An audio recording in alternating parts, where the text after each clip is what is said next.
weren't walking out. We were driving out. The keys, now. Spending all your time and energy trying to get even with everybody that makes you angry. Because it feels great, that's why it feels fucking great, especially when there's an ass. Well, all I wanted was to be your one and only. On Halloween night, 1993, a rising star was extinguished outside the Viper Room in Los Angeles. River Phoenix, actor, musician, activist, and voice of a generation, collapsed on the sidewalk at just 23 years old. But this isn't where his story begins. Before he became the brooding heartthrob who captured audiences in Stand By Me, before the Oscar nomination that marked him as one of Hollywood's most promising talents, River Phoenix was born into a life far removed from the bright lights of stardom. His journey from a commune-dwelling child to one of the most compelling actors of his generation remains a testament to raw talent and unwavering authenticity. Some called him the next James Dean. Others saw him as a reluctant celebrity who used his platform to champion causes close to his heart. But River Phoenix was more than just the labels thrust upon him. He was a complex figure who struggled to balance his artistic integrity with commercial success, his environmental activism with the excesses of Hollywood, and his dedication to truth with the pressures of fame. In the decades since his passing, one question continues to intrigue. Who was the real River Phoenix? Was he the earnest young activist who refused to wear leather and campaigned for environmental causes? The gifted actor whose performances still influence young artists today? Or was he, like many of his characters, searching for something that remained just out of reach? This is the story of a shooting star that burned too bright, too fast, but left an indelible mark on cinema, culture, and everyone who knew him. Early life born River Jude Bottom on August 23, 1970, in Madras, Oregon. River's early life was anything but conventional. His parents, John Bottom and Arlene Donetz, were members of the religious cult Children of God, leading the family through a nomadic existence across the American South, Mexico, and Venezuela. River, along with his siblings Rain, Joaquin, Liberty, and Summer, spent their early years living in extreme poverty, often singing on street corners for money. His parents served as missionaries for the Children of God, traveling from place to place in a Volkswagen bus. The young Phoenix children rarely attended formal school, instead learning through life experiences and their parents' teachings. River would later recall these years with mixed emotions, grateful for the freedom and creative expression, yet acknowledging the hardships. By 1977, the family had grown disillusioned with the Children of God's increasingly controversial practices. They changed their surname to Phoenix, symbolizing their rebirth from the ashes of their past life. The family relocated to Los Angeles, where Arlene found work as a secretary at NBC, opening doors for her children in the entertainment industry. River's early life experience shaped his future values and activism. The poverty he experienced led to his lifelong commitment to environmental and humanitarian causes. His musical beginnings, singing on streets with his sister Rain, laid the foundation for his later artistic pursuits. The unstructured, unconventional education he received gave him a unique perspective that would later influence his acting choices. Despite never receiving formal acting training, River's natural talent quickly became apparent.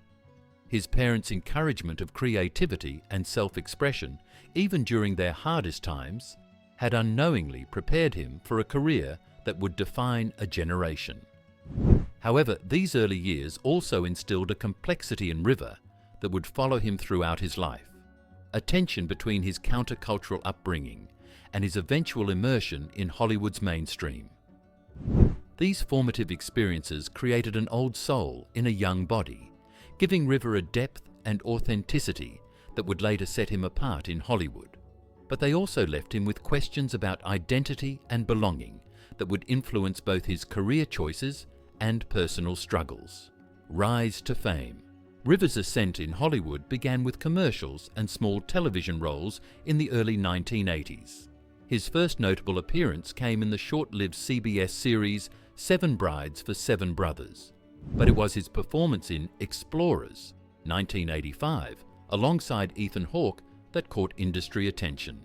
The defining moment arrived in 1986 with Rob Reiner's Stand By Me. As Chris Chambers, a working-class teen with a heart of gold, River delivered a performance that resonated deeply with audiences and critics alike. The film's success catapulted him to teen idol status, but River was determined to be more than just another pretty face. His follow-up roles demonstrated remarkable range. In The Mosquito Coast, 1986, he held his own against Harrison Ford, portraying a son watching his father's descent into madness. Little Nikita, 1988, saw him playing a teenager discovering his parents were Soviet sleeper agents, while A Night in the Life of Jimmy Reardon, 1988, showcased his ability to carry a film as the lead. Throughout this period, River formed crucial industry relationships, particularly with directors like Peter Weir and Sidney Lumet. He developed a reputation for intense preparation and natural talent that belied his lack of formal training. Unlike many child actors transitioning to adult roles, River maintained his credibility through carefully chosen projects and consistently strong performances. His rise to prominence coincided with the emergence of a new generation of young actors, including Keanu Reeves, who would become both a close friend and frequent collaborator. River's approach to fame was notably different from his peers.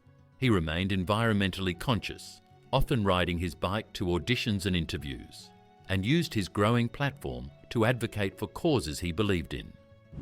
This period established River not just as a bankable star, but as a serious actor who could bring depth and authenticity to complex roles.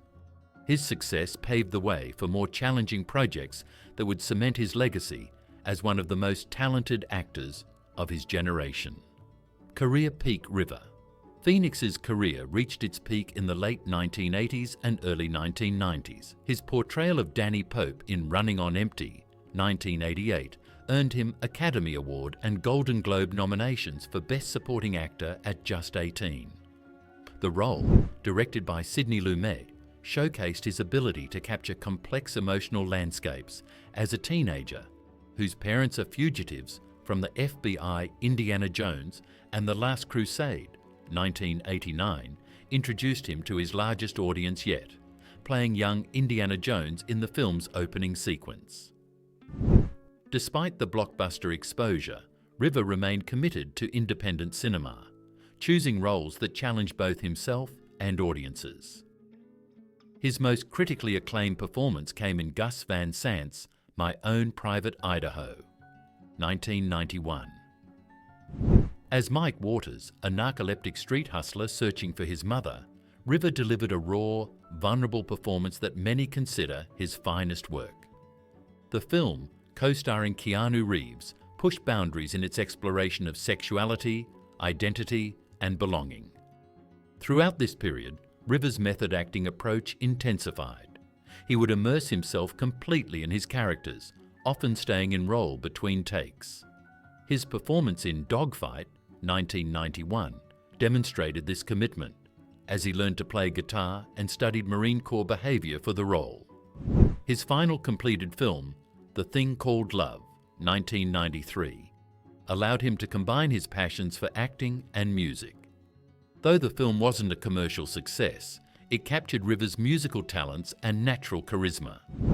At the time of his death, he was filming Dark Blood and had been cast in Interview with the Vampire, roles that suggested his career was still ascending. This peak period established River as one of Hollywood's most versatile actors, earning comparisons to James Dean and Montgomery Clift for his intensity and emotional depth.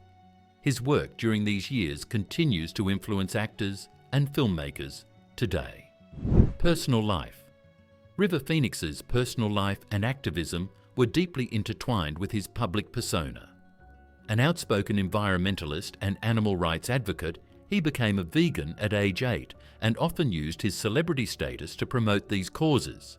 He was a spokesperson for PETA and regularly supported environmental organisations, donating substantial portions of his earnings to various charities. Music remained a constant passion alongside his acting career. His band, Aleka's Attic, formed with his sister Rain, performed regularly and recorded several tracks, though an album was never officially released. The band's sound reflected River's eclectic influences, blending folk, rock and experimental elements. His romantic life included relationships with Martha Plimpton and Suzanne Solgott, though he was notably private about his personal affairs. Close friends described him as thoughtful and intense, often engaging in deep conversations about philosophy, spirituality, and social justice. Despite his fame, River maintained an unusually grounded lifestyle. He avoided the typical Hollywood party scene for many years, preferring to spend time with family or work on music. He lived primarily in Gainesville, Florida, rather than Los Angeles, reflecting his desire to stay connected to a simpler way of life. Through his example, River influenced many young celebrities to engage with social causes. His commitment to veganism and environmental activism was ahead of its time, anticipating the mainstream adoption of these values. He regularly spoke about the responsibility of celebrities to use their platform for positive change, setting a template for modern activist artists. Struggles and controversies. Despite his public image as a clean-living activist, River Phoenix struggled with substance use in his final years.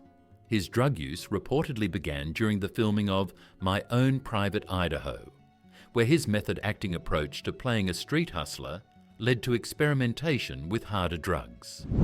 The pressures of fame and his unconventional upbringing created complex personal challenges.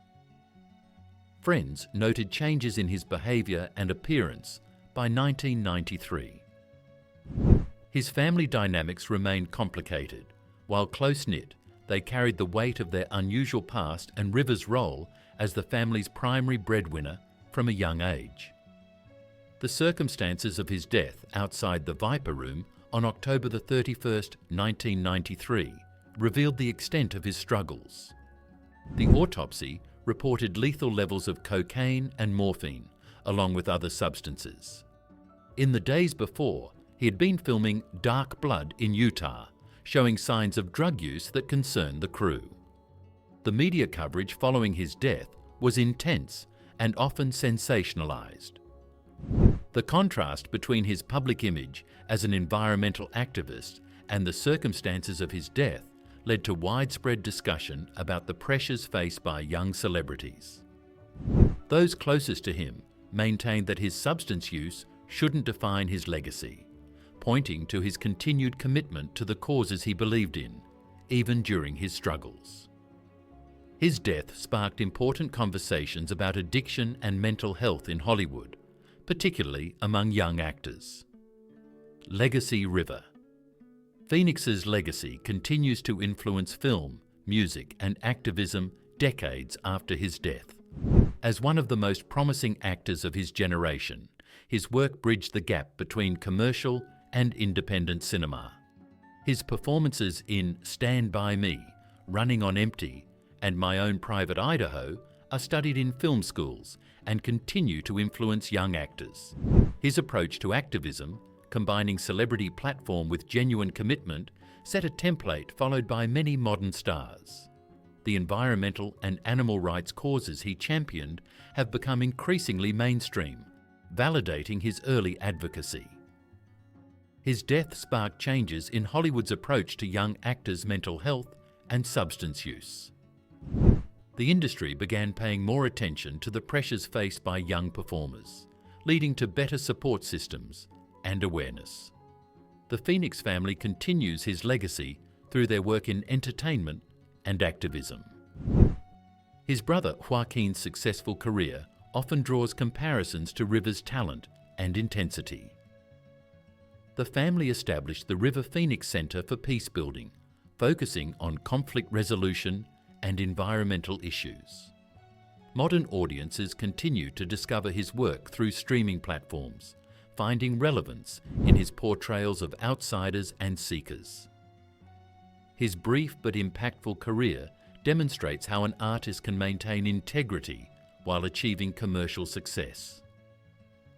River Phoenix's lasting influence extends beyond his filmography. He showed how fame could be used purposefully, how art could serve social causes, and how authenticity could survive in Hollywood. If you enjoyed this deep dive into River Phoenix's remarkable life and legacy, please subscribe to our channel for more compelling stories about influential artists. Hit the notification bell to stay updated on new releases. We explore the lives of actors, musicians, and cultural icons who've shaped entertainment and society.